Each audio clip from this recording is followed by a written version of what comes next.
Good morning. कैसे हैं आप लोग? पढ़ाई हो रही है और मैं आशा करता हूं कि आप लोग जो भी वीडियो में जो भी टॉपिक हमने डाले हैं, मेंशन किया है, उस टॉपिक को आप लोग एकदम सीरियसली उस टॉपिक को पकड़ करके पढ़िए। ठीक है। आज हम लोग कुछ इंपॉर्टेंट 2 मार्क्स वाले क्वेश्चन हम लोग आज पकड़ने जा रहे हैं, जो कि एग्जाम के लिए बहुत ही आपका इम्पोर्टेंस रखता है मार्क्स उठाने के लिए। ठीक है। उसमें सबसे पहला क्वेश्चन है, हम लोग देखेंगे आज कि what are aqua regia and fuming nitric acid. हमेशा क्वेश्चन यह पूछा गया है, विशेषकर एक्वा रेजिया के बारे में तो हमेशा पूछा गया है क्वेश्चन कि what are aqua regia and fuming nitric acid. ठीक है। तो सबसे पहले हम लोग बात करेंगे एक्वा रेजिया का, अम्लराज जिसको हम लोग कहते हैं। तो यह क्या होता है? एक मिक्सचर होता है HCl और HNO3 का, नाइट्रिक एसिड और हाइड्रोक्लोरिक एसिड का एक मिक्सचर होता है। और मिक्सचर का जो अनुपात होता है वॉल्यूम के हिसाब से, वॉल्यूम के विचार से, आयतन के विचार से, वो कितने का होता है? 1:3 का। मतलब 1 part of HNO3 is mixed with क्या 3 part of HCl। That mixture is called क्या? तो एक्वा रेजिया। यानी कह सकते हैं कि the mixture of 1:3 by volume of HNO3 and HCl is called aqua regia. यानी HNO3 और HCl के आयतन के विचार से 1:3 के अनुपात में बने मिश्रण को अम्लराज कहा जाता है। यानी 1 भाग HNO3 और 3 भाग आपका HCl आपका मौजूद रहता है मिक्सचर में। और इसमें इतनी बड़ी क्षमता होती है कि जो लेस रिएक्टिव मेटल्स हैं, जैसे सोना है, चांदी हो गया, प्लेटिनम हो गया, ऐसे धातुओं को घुला सकता है। ठीक है ना? ऐसे धातुओं को घुलाने की क्षमता रखता है, इतना स्ट्रॉन्ग होता है। तो कह सकते हैं कि it has capacity to dissolve very less reactive metals like Au and Pt, Ag को भी यहाँ पर सम्मिलित कर सकते हैं। This activity of aqua regia is due to formation of nascent chlorine atom। ऐसा कैसे होता है कि यह जब रिएक्शन करता है उस दौरान आपको क्लोरीन आपको प्रोवाइड करता है, यील्ड करता है, नवजात क्लोरीन जिसको कहते हैं। और उसी क्लोरीन के चलते वो किसी भी धातु को, यानी जो लेस रिएक्टिव मेटल है, उसको घुलाने की क्षमता रखता है। तो कैसे कहेंगे एक्वा रेजिया को? कैसे हम लोग डिफाइन कर सकते हैं कि the mixture of 1:3 by volume of HNO3 and HCl is called aqua regia. यानी आयतन के विचार से HNO3 और HCl के 1:3 के अनुपात के मिश्रण को हम लोग क्या कहते हैं? अम्लराज यानी एक्वा रेजिया कहा जाता है। और इसमें जो लेस रिएक्टिव मेटल्स हैं, जैसे Au हो गया, Ag हो गया, Pt हो गया, ऐसे धातुओं को घुला लेने की क्षमता इनमें होती है। और ऐसा इसलिए होता है क्योंकि जब HNO3 और HCl के बीच रिएक्शन होता है तो उस रिएक्शन के दौरान नवजात क्लोरीन परमाणु बनते हैं। और उन्हीं नवजात क्लोरीन परमाणु के चलते वो क्या करता है? ऐसे धातुओं को घुलाने की क्षमता रखता है। ओके। अब हम लोग चलते हैं HNO3 के, यानी फ्यूमिंग नाइट्रिक एसिड। सधूम नाइट्रिक अम्ल क्या होता है? तो आपको इस तरह से हम समझा देते हैं कि जो नाइट्रिक एसिड रहता है उसमें थोड़ी सी मात्रा आपका अधिकता किसका रहता है? तो नाइट्रोजन डाइऑक्साइड की अधिकता उसमें रहती है। और जब उसके ढक्कन को खोलते हैं तो वहां से भूरे कलर का फ्यूम क्या होता है? बाहर निकलता है। तो फ्यूम किसका होता है? नाइट्रोजन डाइऑक्साइड का होता है। इसीलिए इसको कहा जाता है फ्यूमिंग HNO3। और एक चीज ख्याल रखना है कि जो आपका HNO3 है, ठीक है ना, HNO3 है, यानी उसका कॉन्क HNO3 अगर ले, शांत HNO3 ले और फ्यूमिंग HNO3 ले, तो कौन सबसे ज्यादा स्ट्रॉन्ग होगा? स्ट्रॉन्ग होगा फ्यूमिंग HNO3।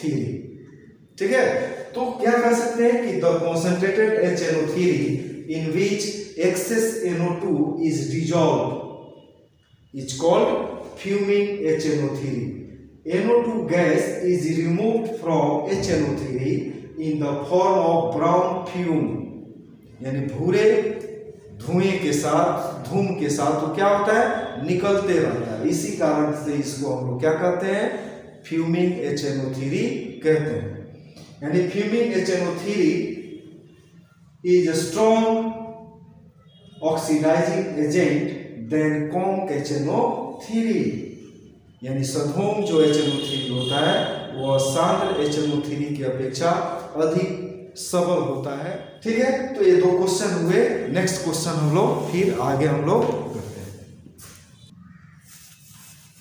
चलिए नेक्स्ट क्वेश्चन हम लोग देखते हैं कि PCl5 is known but NCl5 is not known. ये सब क्वेश्चन एकदम VBI क्वेश्चन है बाबू, एकदम याद कर लेना है। ठीक है, जैसे क्या कहा गया कि PCl5 बनता है लेकिन NCl5 नहीं, तो आपको यह मालूम होना चाहिए कि हर एलिमेंट की अपनी एक क्षमता होती है। ठीक है, अपनी एक क्षमता होती है और उसी क्षमता के अनुसार वो किसी दूसरे एलिमेंट से क्या करता है? जुड़ता है। और इसकी क्षमता हम लोग इनके इलेक्ट्रॉनिक कॉन्फ़िगरेशन से, इलेक्ट्रॉनिक विन्यास से हम लोग जान सकते हैं। जैसे नाइट्रोजन का इलेक्ट्रॉनिक विन्यास आपका क्या है? 1s2 2s2 2p3।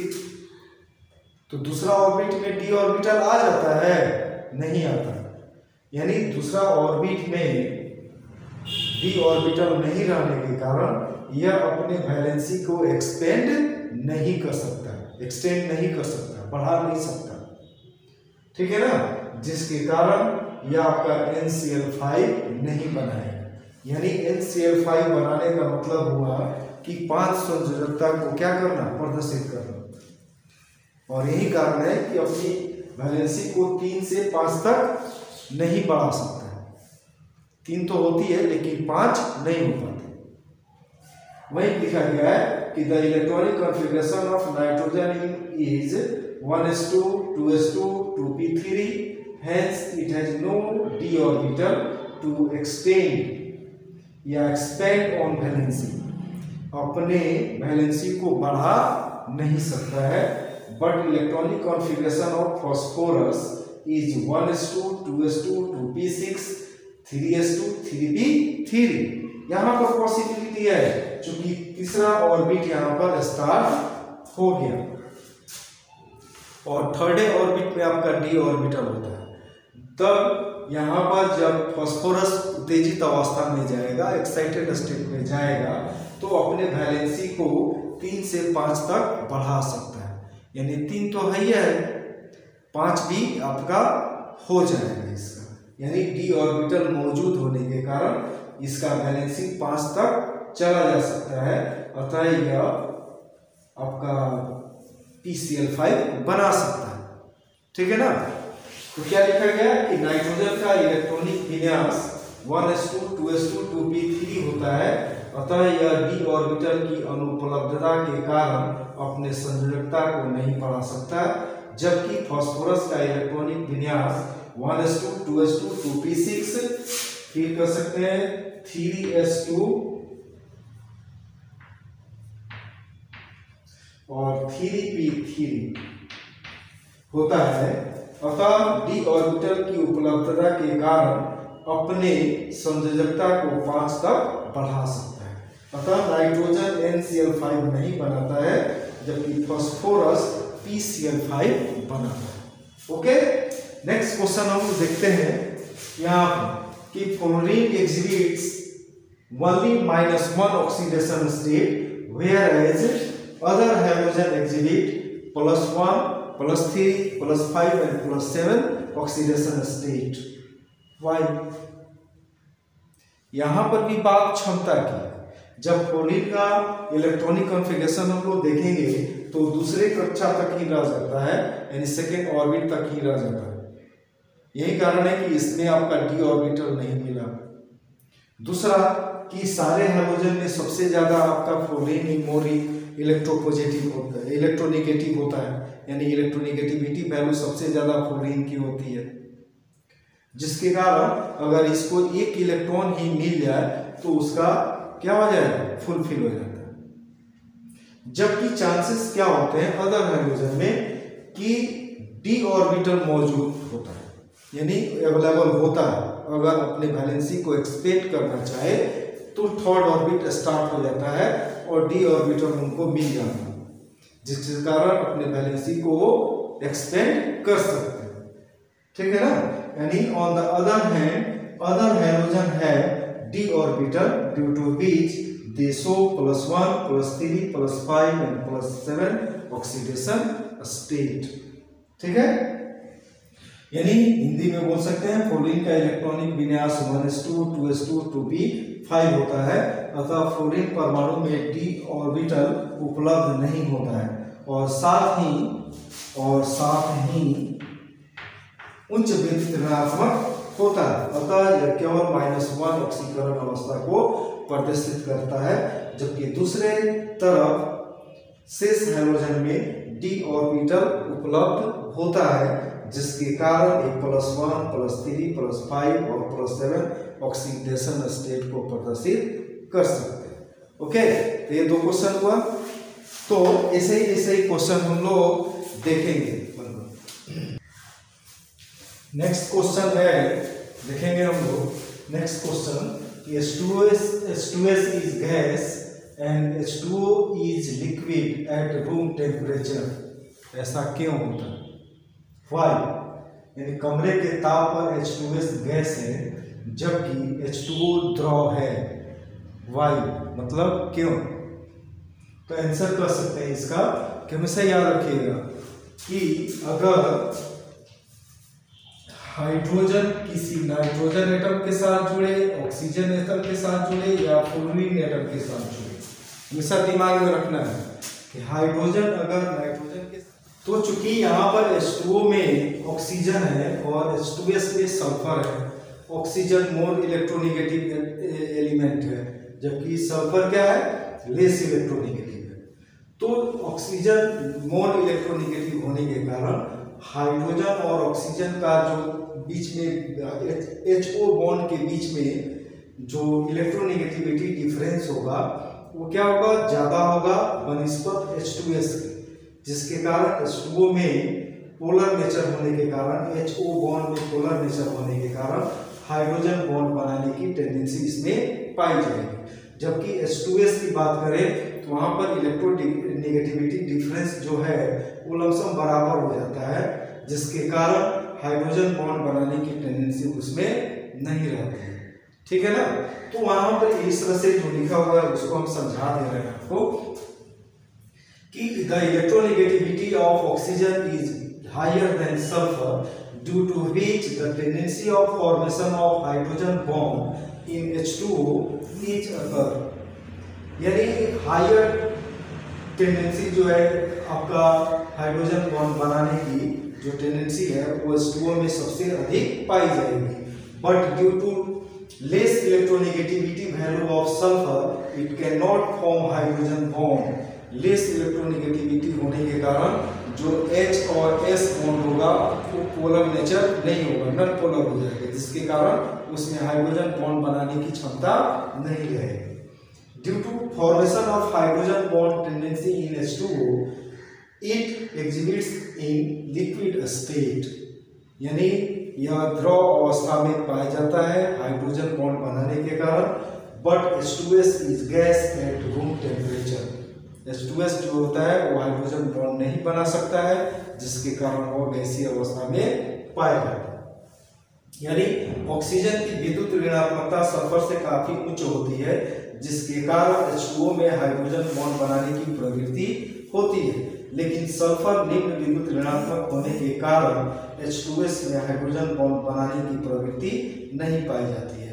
अतः H2O में हाइड्रोजन बॉन्ड बनाने की प्रवृत्ति के कारण यह द्रव जबकि H2S गैस होता है। नेक्स्ट क्वेश्चन आपका होता है कि NH3 form hydrogen bond but PH3 does not, why?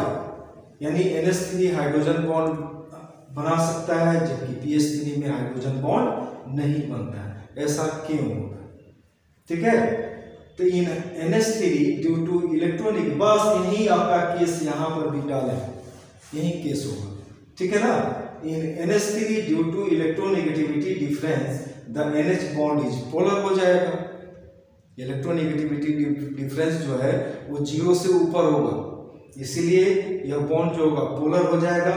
Whereas in PH3 the electronegativity difference is approximately 0, lump sum दोनों का इलेक्ट्रोनेगेटिविटी डिफरेंस यानी फास्फोरस का और हाइड्रोजन का 2.1 होता है और इसी के आसपास इसका भी होता है।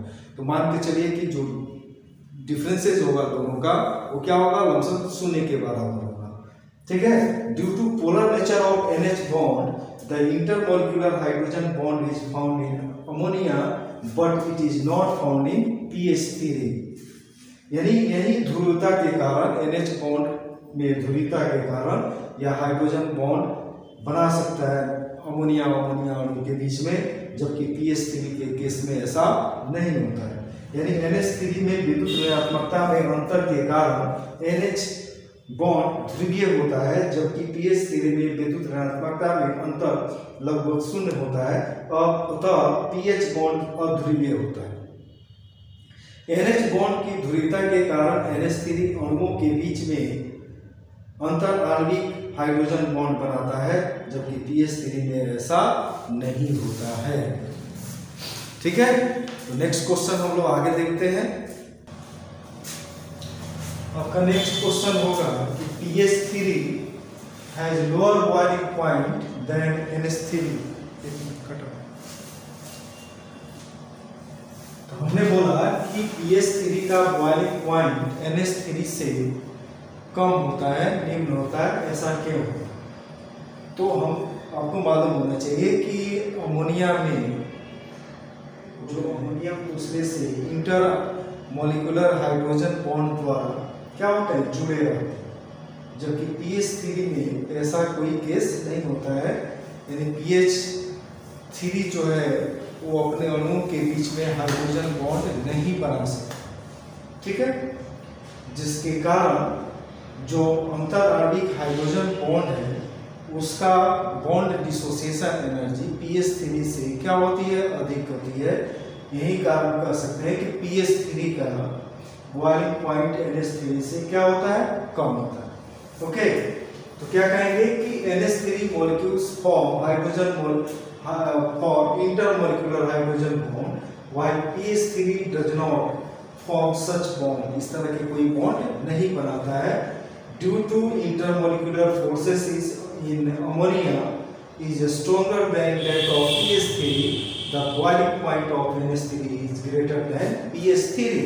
यानी NH3 अणु अंतर आणविक हाइड्रोजन बॉन्ड बनाते हैं, जबकि PH3 में ऐसा बंध नहीं बनता। NH3 में अंतर आणविक बल PH3 से अधिक सबल होता है, जिसके कारण NH3 का क्वथनांक PH3 से क्या होगा, ज्यादा होगा। ठीक है ना, अधिक होगा। नेक्स्ट क्वेश्चन है कि why is nitrogen less reactive at room temperature. बहुत बढ़िया क्वेश्चन है। इसको कैसे समझेंगे कि नाइट्रोजन और नाइट्रोजन के बीच में ट्रिपल बॉन्ड पाया जाता है और इसका बॉन्ड डिसोसिएशन एनर्जी, बॉन्ड जो वियोजन ऊर्जा है, तो यहाँ पर हमने समझा दिया कि अगर हाइड्रोजन नाइट्रोजन के साथ, ऑक्सीजन के साथ या फ्लोरीन के साथ जुड़ा है तो जो मॉलिक्यूल बनेगा उनके बीच हाइड्रोजन बॉन्ड बनने की संभावना पाई जाती है। ठीक है ना, तो जस्ट यहाँ पर वही केस है कि H2O है और तो यहाँ पर हमने समझाया कि नाइट्रोजन एटम के बीच में ट्रिपल बॉन्ड होता है, जिसके कारण इसका बॉन्ड डिसोसिएशन एनर्जी क्या हो जाती है, ज़्यादा हो जाती है।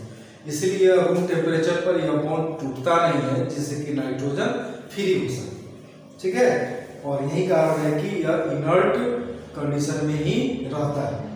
यानी कह सकते हैं कि the bond dissociation energy of nitrogen molecule is very high, hence it does not react at room temperature. यही कारण है कि और वह ऑलमोस्ट इनर्ट ही बना रहता है। यानी नाइट्रोजन अणु में बंधन वियोजन ऊर्जा काफी उच्च होती है, अतः यह कमरे के ताप पर अभिक्रिया नहीं करता है और अक्रिय बना रहता है। नेक्स्ट क्वेश्चन है कि transition element form colour compounds why, संक्रमण तत्व रंगीन यौगिक बनाते हैं क्यों? तो आंसर इसका क्या होगा कि जो भी ट्रांजिशन एलिमेंट है उनकी डी ऑर्बिटल कंप्लीटली फिल्ड नहीं होता है और एनर्जी लेवल क्या होता है, एस ऑर्बिटल के और डी ऑर्बिटल 3d कहें और 4s का कहें या 5s और आपका कह सकते हैं आपका 4d के बीच में जो एनर्जी लेवल जो डिफरेंस होता है वो क्या होती है, बहुत कम होती है, जिसके कारण इलेक्ट्रॉन एक लेवल से दूसरे लेवल तक क्या होते हैं, आते जाते रहते हैं, जिसके कारण वो कलर कंपाउंड बना सकते हैं। और इसी फेनोमेना को हम लोग कहते हैं क्या, डी इलेक्ट्रॉनिक ट्रांजिशन। इसको एक ही शब्द में हम लोग इस सारे चीज़ों को हम एक्सप्लेन कर सकते हैं, डी इलेक्ट्रॉनिक ट्रांजिशन जिसे कहेंगे। जो एग्जामिनर होगा वो समझ जाएगा कि लड़का समझदार है। ठीक है ना, तो सीधे तौर पर बोल सकते हैं कि due to d electronic transition element form coloured compounds, यानी डी इलेक्ट्रॉनिक संक्रमण के कारण संक्रमण तत्व रंगीन यौगिक बनाते हैं। नेक्स्ट आपका बहुत इंटरेस्टिंग क्वेश्चन है कि HF is weaker acid than HI। तो इसको समझना होगा कि ऐसा होता क्यों। आप लोग एसिड बेस सॉल्ट में पढ़े होंगे कि कौन स्ट्रॉन्ग एसिड होता है, कौन वीक एसिड होता है। तो वहां पर आप लोगों को समझाया गया था कि जो जितना ही आसानी से टूट जाए हाइड्रोजन आयन दे दे तो वह उतना ही स्ट्रॉन्ग एसिड होगा। तो इस लहजे में अगर समझना हो तो आपको समझना होगा कि आखिर HF काहे वीक होगा और HI क्यों स्ट्रॉन्ग होगा। ठीक है ना, सारा चीज निर्भर करता है बॉन्ड लेंथ पर। हमेशा दिमाग में रखिएगा कि बॉन्ड जितना ही लंबा होते जाएगा उसकी बॉन्ड डिसोसिएशन एनर्जी कम होती चली जाएगी। और यहाँ पर अगर हैलोजन में देखें कि फ्लोरीन, क्लोरीन, ब्रोमीन और आयोडीन, ऊपर से नीचे आपका एटॉमिक साइज क्या हो रहा है, बढ़ रहा है। एटॉमिक साइज क्या हो रहा है, बढ़ रहा है, जिसके कारण अगर बात करें HF का और एक बात करें HI का, तो बॉन्ड यहाँ पर जो लेंथ है HI में वो क्या होगा, ज़्यादा होगा। तो इसको तोड़ने के लिए कम ऊर्जा की आवश्यकता होगी और इसको तोड़ने के लिए ज़्यादा मात्रा में ऊर्जा की आवश्यकता होगी। ठीक है, बॉन्ड डिसोसिएशन एनर्जी जो जितना ही कम ऊर्जा लेकर के टूट जाए आसानी से वो स्ट्रॉन्ग एसिड हो जाएगा। तो इस आधार पर हम कह सकते हैं, इसी चीज को समझाना था कि हैलोजन में अगर फ्लोरीन से आयोडीन की ओर जाते हैं तो एटॉमिक साइज क्या होती है, बढ़ती है, जिसके कारण HX में मतलब HF कर सकते हैं, HBr कर सकते हैं, Cl कर सकते हैं, HI भी कर सकते हैं। यानी ऊपर से नीचे अगर आए HF, Cl, HBr, HI की तरफ ऊपर से नीचे आते हैं तो बॉन्ड लेंथ बड़ा होते जाएगा, जिसके कारण बॉन्ड डिसोसिएशन एनर्जी क्या होगी, कम होती जाएगी। ठीक है, और HI HF से जल्दी टूटेगा क्योंकि बॉन्ड लेंथ उसका क्या है, बड़ा है। इस तरह से समझिए। ठीक है ना, तो ड्यू टू दिस, इसी कारण से HF is weaker acid than HI। ठीक है, यानी हैलोजन का परमाणु आकार फ्लोरीन से आयोडीन तक बढ़ता है। HX बंध की वियोजन ऊर्जा HF से HI तक क्या होती है, घटती है, काहे कि बॉन्ड लेंथ बढ़ रहा है, आयोडीन का साइज बढ़ेगा, हाइड्रोजन और आयोडीन के बीच में जो बॉन्ड लेंथ होगा बड़ा होगा। किसके बनिस्पत, हाइड्रोजन और फ्लोरीन के बनस्पत, ठीक है। तो उसकी बॉन्ड डिसोसिएशन एनर्जी कम हो जाएगी, जल्दी टूटेगा HI, जो जल्दी जितना है जल्दी टूटेगा वो स्ट्रॉन्ग एसिड होगा।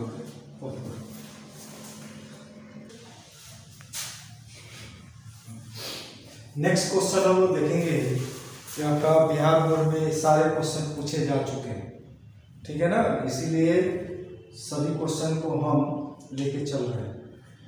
नेक्स्ट क्वेश्चन है bleaching of flowers by chlorine is permanent while that by sulphur dioxide is temporary. यानी क्लोरीन द्वारा फूलों का, रंगीन फूलों का जो ब्लीचिंग होता है वो अस्थायी होता है, लेकिन जब वही ब्लीचिंग अगर सल्फर डाइऑक्साइड द्वारा होता है तो अस्थायी नहीं होता, टेम्परेरी होता है। कारण क्या?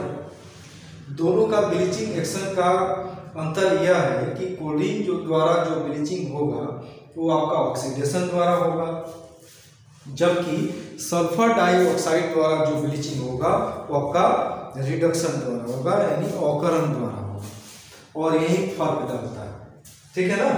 यानी chlorine bleaches coloured material by oxidation, oxidation के द्वारा ब्लीच करता है, जैसे Cl2 + H2O HCl बनाया और नेसेंट ऑक्सीजन दिया, और वही नेसेंट ऑक्सीजन कलर कम मटेरियल को क्या करता है, कलरलेस कर देता है। हेंस ब्लीचिंग एक्शन इज क्या परमानेंट होता है, ब्लीचिंग जो होती है वो क्या होती है, अस्थायी होती है।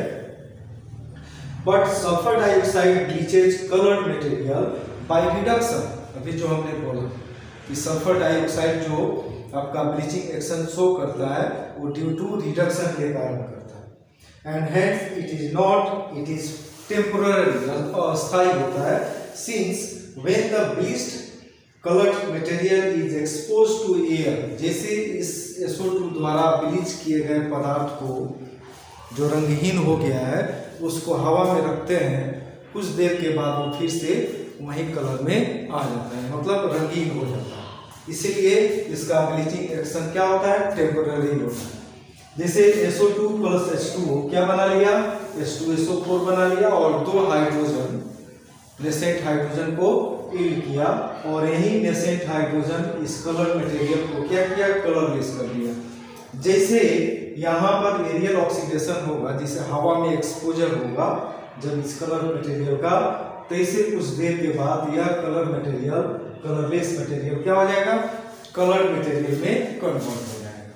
ओके, नेक्स्ट क्वेश्चन है HCl6 is not known but SF6 is known why. इसका कारण हम लोग इस तरह से समझेंगे। मान लो यहाँ पर सल्फर है और सल्फर के चारों ओर 6 आपका फ्लोरीन एटम को यहाँ पर अरेंज किया गया है, 5 2 1 6 गो। तो चूंकि क्लोरीन का एटम जो होता है छोटा होता है, तो 6 एटम को सजाने के बाद भी इनके बीच जो है दूरी, वो दूरी बनी रहती है, जिससे कि इनके जो आयन है, आयनों के बीच में इंटर आयनिक जो रिपल्सन है वो नहीं हो पाता है, चूंकि दूरी बनी रहती है। लेकिन अगर वही क्लोरीन की अगर बात करें तो क्लोरीन का साइज बड़ा होने के कारण जो दूरी क्लोरीन में रहती थी वो दूरी क्लोरीन आयनों के बीच में नहीं रहेगी, क्योंकि साइज क्या हो गया, बड़ा हो गया, ठीक है। तो जैसे दूरी कम होगा तो जो क्लोरीन आयन है उनके बीच में क्या होगा, विकर्षण होगा, और उस विकर्षण के कारण वो अस्थायी नहीं रहेगा, मतलब वो बनेगा ही नहीं, ठीक है। यही कारण है, यानी due to a small size of fluorine 6 fluorine ions can be accommodated around the sulfur, whereas chloride ion is larger in size. larger in size मतलब आकार में बड़ा होता है, therefore there will be inter-ionic repulsion. वहां पर क्या होगा, जो आयन होंगे क्लोरीन आयन, उनके बीच में अंतर आयनिक विकर्षण बल क्या होगा, पैदा होगा, चूंकि दूरी क्या हो जाएगी, घट जाएगी, सब क्लोरीन एटम बड़ा होने के कारण नजदीक नजदीक आ जाएगा, जिसके कारण रिपल्सन स्टार्ट हो जाएगा, वो बनने नहीं देगा कंपाउंड को। ओके, ठीक है। अब हम लोग देखेंगे नेक्स्ट क्वेश्चन। क्वेश्चन है कि what happens when PCl5 is heated. क्या होता है जब PCl5 को गर्म किया जाता है। तो यहाँ पर सबसे पहले PCl5 की संरचना को देखना पड़ेगा। हम लोग जब PCl5 का संरचना देखेंगे, स्ट्रक्चर देखेंगे, तो 3 आपका इक्वेटोरियल आपका बॉन्ड यहाँ पर होता है, जबकि 2 एक्सियल बॉन्ड होता है। ठीक है ना। तो एक्सियल जो बॉन्ड होता है उसका बॉन्ड लेंथ आपका ज़्यादा होगा किससे, इक्वेटोरियल बॉन्ड से। ठीक है। तो बॉन्ड लेंथ के ऊपर भी डिपेंड करता है स्टेबिलिटी। ठीक है। तो जितना ही बॉन्ड लेंथ छोटा होगा वो स्ट्रॉन्ग होगा, जितना ही बड़ा बॉन्ड लेंथ होगा वो उतना ही वीकर होगा। ठीक है। तो यहाँ पर जब गर्म करेंगे PCl5 को, तो जो आपका एक्सियल बॉन्ड है वो आपका क्या होगा, रप्चर करेगा, ब्रेक करेगा, टूटेगा तो कूलिंग दे देगा और PCl3 आपको हासिल हो जाएगा। ठीक है। तो यहाँ पर क्या एक्सप्लेन कर सकते हैं कि PCl5 हैज 3 इक्वेटोरियल बॉन्ड। 3 आपका इक्वेटोरियल बॉन्ड होता है जिसका बॉन्ड लेंथ कितना होता है, 202 पिकोमीटर होता है। एंड 2 एक्सियल बॉन्ड होता है जिसका बॉन्ड लेंथ कितना होता है, 240 पिकोमीटर होता है। Since axial bonds are weaker than equatorial bonds, therefore when PCl5 is heated, the less stable axial bond breaks to form PCl3। जैसे इसको गर्म करेंगे यह टूटेगा और PCl3 देगा और Cl2 हीट करेगा। तो यहाँ पर PCl5 में 3 इक्वेटोरियल बॉन्ड जिसकी लंबाई क्या है, तो 202 पिकोमीटर होते हैं, जबकि 2 एक्सियल बॉन्ड जिसकी लंबाई क्या है, 240 से समझ में आ रहा है, 202 240, यह आपका वीक हो जाएगा, बॉन्ड लेंथ लंबा हो गया, बड़ा हो गया। क्योंकि एक्सियल बॉन्ड इक्वेटोरियल बॉन्ड से दुर्बल होता है, जब PCl5 को गर्म करते हैं किया जाता है तब एक्सियल बॉन्ड दुर्बल होने के कारण टूट जाता है और PCl3 देता है। ओके। नेक्स्ट हम लोग देखेंगे the bond angle in NH3 is bigger then in PH3। समझना है फिर से कि साइज को लेकर के यहाँ पर प्रॉब्लम है। ठीक है। यानी नाइट्रोजन का जो साइज है वो फास्फोरस से क्या है, बहुत छोटा है, और चूंकि नाइट्रोजन मोर इलेक्ट्रोनेगेटिव एटम है जिसके कारण इसका बॉन्ड एंगल क्या हो जाएगा, PH3 से क्या हो जाएगा, बड़ा हो जाएगा। ठीक है। यानी the atomic size of nitrogen is smaller than phosphorus and it is more electronegative atom, उच्च विद्युत ऋणात्मक परमाणु होता है, due to which the bond angle in NH3 is bigger than PH3। यानी नाइट्रोजन का परमाणु आकार फास्फोरस के परमाणु आकार से छोटा होता है तथा यह उच्च विद्युत ऋणात्मक होता है, जिसके कारण NH3 में बॉन्ड एंगल PH3 से क्या होता है, बड़ा होता है। नेक्स्ट क्वेश्चन है कि what is basicity of H3PO4। हमेशा पूछा गया है क्वेश्चन। ठीक है। इससे संबंधित एक आध दो और क्वेश्चन हम बताएंगे। जैसे H3PO3 जो होता है वो डाइप्रोटिक होता है, यानी बेसिसिटी उसकी केवल 2 होती है, ऐसा क्या कारण। तो यहाँ पर सबसे पहले इसको देख लेते हैं, उसके बाद इस पर आधारित जो क्वेश्चन है इस यहाँ से आपका जो ऑक्सो एसिड और फास्फोरस है, 3 तरीके से क्वेश्चन आपका पूछा जा सकता है। सबसे पहला जो फास्फोरस का ऑक्सीडेशन नंबर है वो आपसे पूछा जा सकता है डिफरेंट ऑक्सो एसिड में। ठीक है। दूसरा कि इसका बेसिसिटी क्या होता है। ठीक है।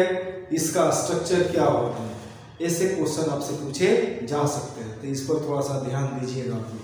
ठीक है। नोट्स वगैरह से इसका स्ट्रक्चर, इसका ऑक्सीडेशन नंबर कैसे कैलकुलेट करेंगे, निकालने का आना चाहिए। तो यहाँ पर देख रहे हैं बॉन्ड में कि 3 OH बॉन्ड यहाँ पर POH बॉन्ड उपस्थित है, तो 3 आपका हाइड्रोक्सी ग्रुप उपस्थित है। तो अगर टूटेगा तो 3 आपका OH को हाइड्रोक्सी ग्रुप देगा, यानी OH आयन देगा, तब इसको कहेंगे क्या, इसकी बेसिसिटी कितनी हो जाएगी, 3 हो जाएगी। तो कह सकते हैं कि 3 OH groups are present in the molecule of H3PO4, therefore its basicity is 3। यानी जब टूटेगा तो 3 OH आयन यहाँ पर प्रोवाइड करेगा, इसीलिए इसकी बेसिसिटी क्या हो जाएगी, तो 3 हो जाएगी। ओके, नेक्स्ट क्वेश्चन देखेंगे जो कई बार बोर्ड एग्जाम में पूछा जा चुका है कि व्हाट इज ओलियम। ओलियम क्या होता है? तो कहा जाता है कि जब कॉन्क H2SO4 में सल्फर ट्राइऑक्साइड गैस को क्या करते हैं, पास कराते हैं, प्रवाहित करते हैं, तब आपको एक फ्यूमिंग H2SO4 का फॉर्मेशन होता है, यानी सधूम H2SO4 का फॉर्मेशन होता है, जिसे हम लोग क्या कहते हैं, ओलियम कहते हैं।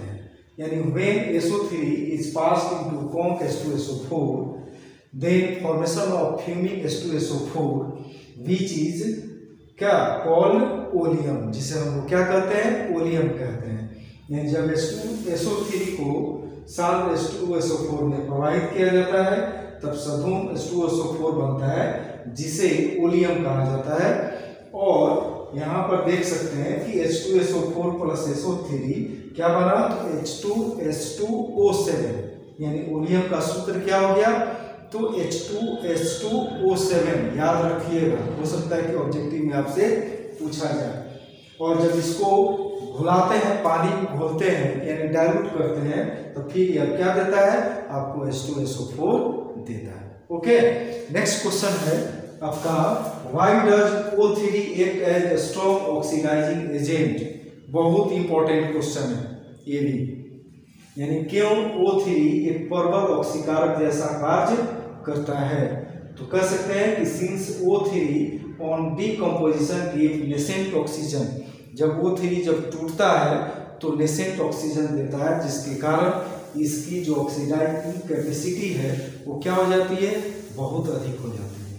ठीक है, यानी चूंकि ओजोन अपघटित होकर नवजात ऑक्सीजन देता है, अतः यह प्रबल ऑक्सीकारक जैसा व्यवहार करता है।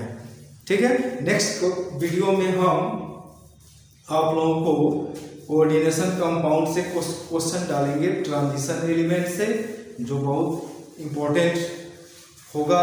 जैसे कोऑर्डिनेशन कंपाउंड में क्या होता है, डिफिनीशंस पूछे जाते हैं, अभी तक तो डिफिनीशंस पूछे गए हैं, और साथ ही साथ कोऑर्डिनेशन कंपाउंड में जो सेंट्रल एटम होता है उसका ऑक्सीडेशन नंबर पूछा गया है। तो कल हम लोग इस पर डिस्कस करेंगे, और साथ ही साथ हम लोग ऑर्गेनिक से संबंधित जो व्हाट हैपेंस है और रीजन टाइप क्वेश्चन है, रीजनिंग है, नेक्स्ट वीडियो में हम इसको अपलोड करेंगे। Okay, thank you. और इसको देखिए और इसका फायदा उठाइए।